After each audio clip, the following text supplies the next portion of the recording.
Hello అండి, అందరు నమస్కారం. ఈరోజు నేను మీకు ఒక ఈవినింగ్ స్నాక్ ఒకటి చేసి చూపిస్తాను. చాలా ఈజీగా త్వరగా అయిపోతుంది. అటుకుల్ని నానబెట్టి పక్కన పెట్టుకోవాలి. అలా బంగాళదుంపలు కూడా ఉడికించుకొని రెండు కలిపేసి మెత్తగా మ్యాష్ చేసుకొని అందులోకి ఉల్లిపాయలు, పచ్చిమిరపకాయలు, అలాగే కరివేపాకు, కొత్తిమీర, ఉప్పు, పసుపు, కొద్దిగా కారము, అలాగే చాట్ మసాలా వేసుకొని బాగా మెత్తగా కలుపుకోవాలి. దీన్నంతా ఒక డౌలా చేసుకోవాలి.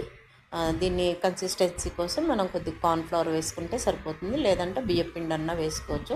ఒక గిన్నెలో సపరేట్గా 2 స్పూన్లు కార్న్ఫ్లవర్ వేసుకొని కొద్దిగా వాటర్ వేసుకొని ఒక క్రీమీ కన్సిస్టెన్సీ వచ్చేలాగా చేసి పక్కన పెట్టుకోవాలి. దీన్ని మనకు నచ్చిన షేప్లో చేసుకోవచ్చు అనమాట. నేను సిలిండ్రికల్ షేప్లో చేశాను, 1-2 రౌండ్ షేప్లో కూడా చేశాను.